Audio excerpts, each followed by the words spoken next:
Alrighty, well, welcome to my new series, if you will. I guess we can call this Restoring My 81 Trans Am. I named her Tammy Lynn.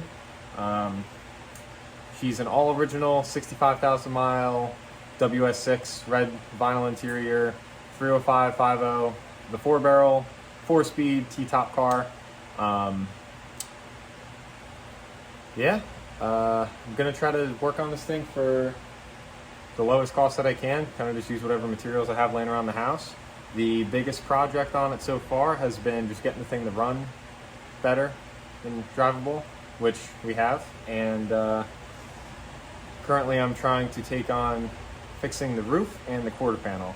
The car had an accident back in 1998, according to Carfax, and whoever decided to fix it did a horrible job. So let's get into it.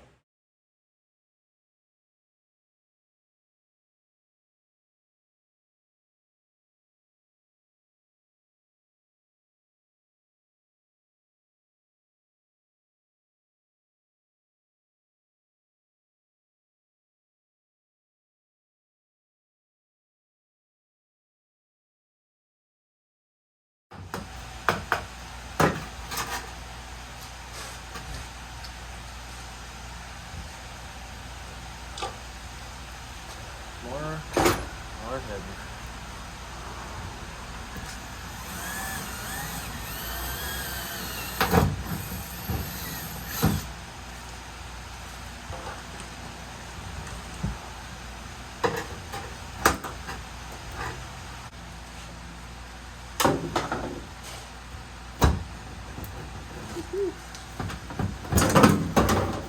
There we go.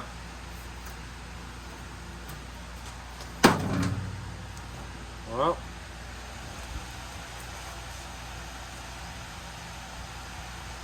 there she is.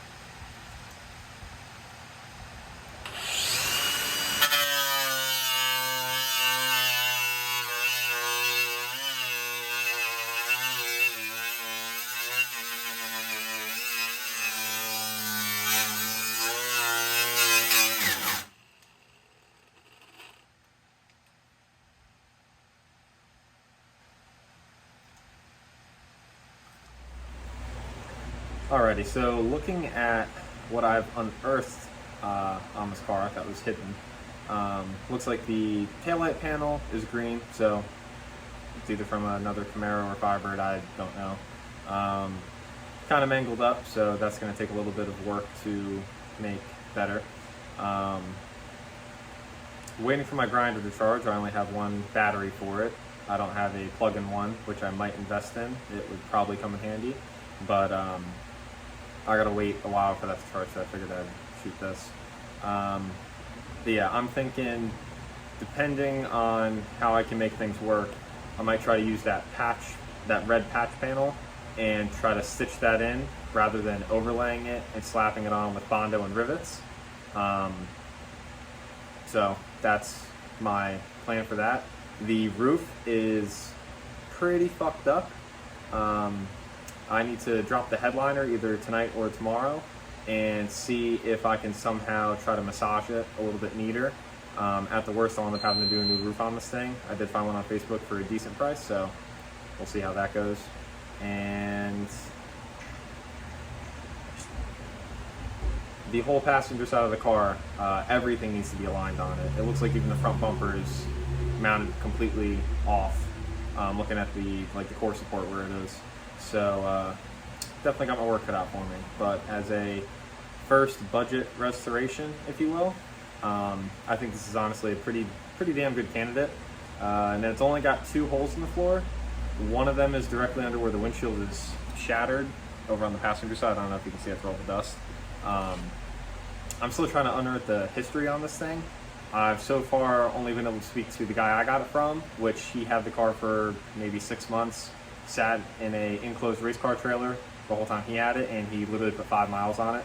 So he didn't really know too much about it, didn't really do anything to it, or really drove it. He told me he planned on turbo LS swapping it, and he was just going to leave the body as it is. And I was able to get in contact with the owner before him, which is a guy out from PA, and he's been a big help with, you know, giving me a little bit of history on it. Apparently it was, apparently she was sitting from 2008 to 2020, which is when he purchased it. The car was not running, still all original, basically as it sits. I think just had a different set of wheels. And he did a couple things here and there. He did a distributor, plugs, wires, oil change, did a fluid flush and everything, he said. And he said he got the car up and running, drove around a good bit, had his fun with it. And he's actually currently working on, I want to say, a 74, and I know he does have other Firebird projects awaiting at his house. But yeah, I'm trying to see if I can talk to even previous owners to try and figure out what the hell happened to this thing. Carfax says it was hit in the right rear, reported in 1998, so it's not really too descriptive. Obviously there's no pictures of it or anything. I'd just like to know the history of this thing though. Like I said, it's only got 65K on it. It's in pretty good shape, so she's definitely savable. You know, I think this will keep me preoccupied until I get the funds for Bonnie, which will be a whole nother video and series to talk about that car. But I think the goals for this thing now is, since it's up and running, drives pretty damn good, I'm gonna try to straighten up the body on it and go from there. If I end up liking the car enough, maybe I'll end up painting it one day, put the gold bird back on the hood. Forgot to mention, this car originally is gloss black with the gold bird on the hood, which is pretty fucking cool. So we'll see if I end up, you know, if I end up falling in love with it. Maybe I'll keep it, put some more money into it, you know, do things that are well deserved of it. If not, I'll get the body squared away, get the thing cleaned up as it deserves, and maybe see if we find her a new home. So, saving one shit box, one day at a time.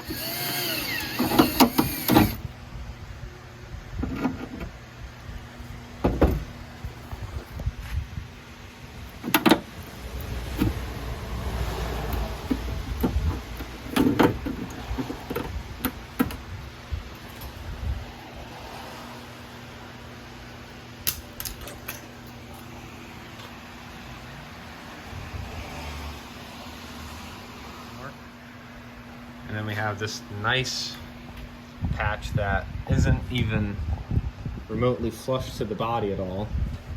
This thing had so much fucking Bondo on the side of it, all over the quarter panel, just to try to get this thing to match up. So we'll see what it looks like under there. And this is all the original metal here, leading up to here, which is actually really clean and smooth. Might be wrong, but, or it feels like a different material somewhere in this area. I'm pretty sure is where the roof meets the quarter, and they actually have it lead filled after it's spot welded in, which is kind of cool. But you can get a just how shitty the roof on this thing is. So I'm hoping that when I pop the headliner, I can actually get in there and see it a bit more. Once the grinder battery charges more than just 2 wee bars, this is my last section of Bondo to get the fuck off this thing. Probably can't even tell how thick this is. It's ridiculous. It's got to be every bit of a 1/4 inch thick right here. It's crazy. So everything right here seems good. And then they, for whatever reason, you saw the video of me drilling this thing out. This was literally bondoed onto the back side of the quarter. I don't know if this was supposed to be a strengthening piece or what. That was there. You can see the bigger holes is from where the red panel was put on. Okay, boom and boom. And I also used Bondo like glue. We literally put it under the red quarter to smush it on. And then in the back section here, I'm not a Trans Am expert, but I would say that that's not it's not right. So she's definitely seen better days, but I'm gonna try to get her back to her, you know, as close as I can to what she used to be. These things are just fucked. At least the rest of this thing's clean in here. So, yep, that's what we're working with. You can actually see it looks like it's gunked up with welds and some body filler, some welds. Kind of hard to say, honestly. But we'll get her straight, and I don't think that's supposed to be overlapped. So who the hell knows? But on the inside, I'm no expert, but it looks like it is all original quarter, all up top in the way that it's attached to the, you know, this back like trunk section or back glass section. So she's definitely savable, but we'll see how much. We'll see how much I got to do.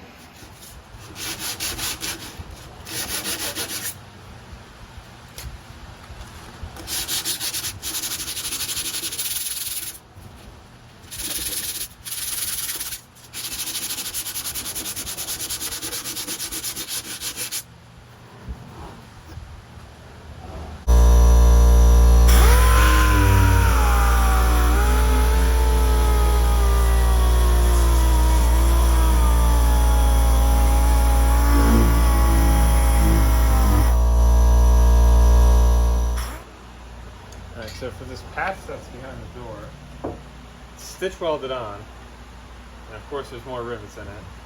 So I just drilled out the rivets, and half these tacks actually aren't even like touching the car. Wow, would you look at that?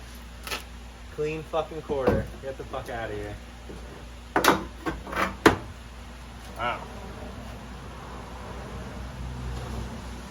Somebody glued this on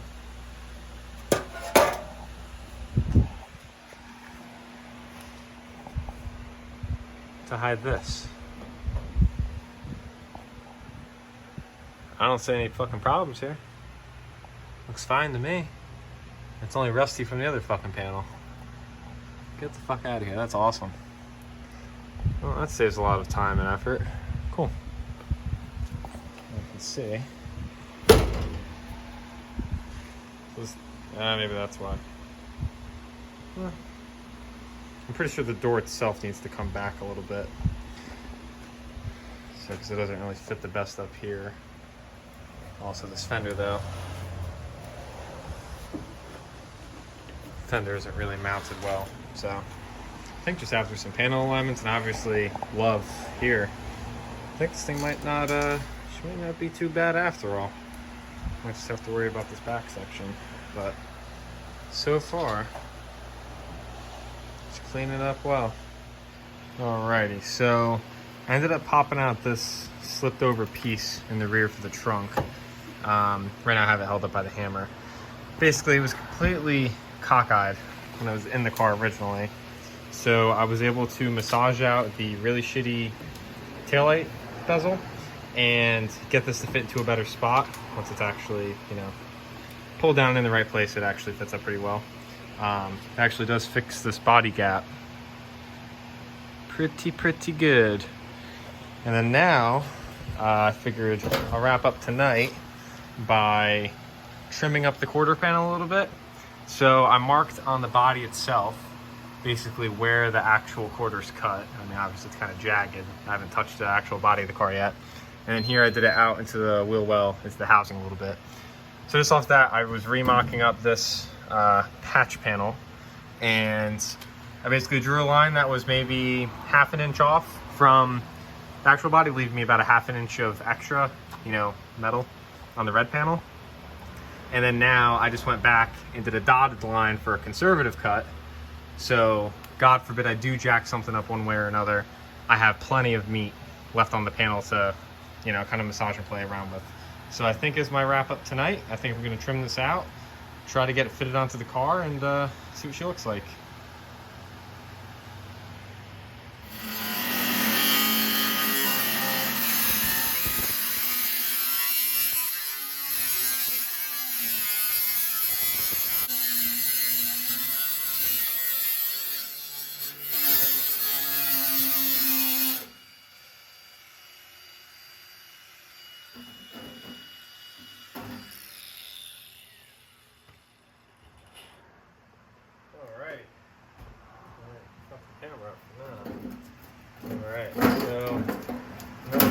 too is now I at least have this solid, majority at least, solid of a piece as you know, kind of spare scrap. Alrighty, so I think this is going to be a pretty decent spot to wrap up, I suppose you could say, day one of quarter panel bodywork. Like I said in the last clip, or like you guys last saw, got this thing rough cutted out, have plenty of extra beef on this thing to play with.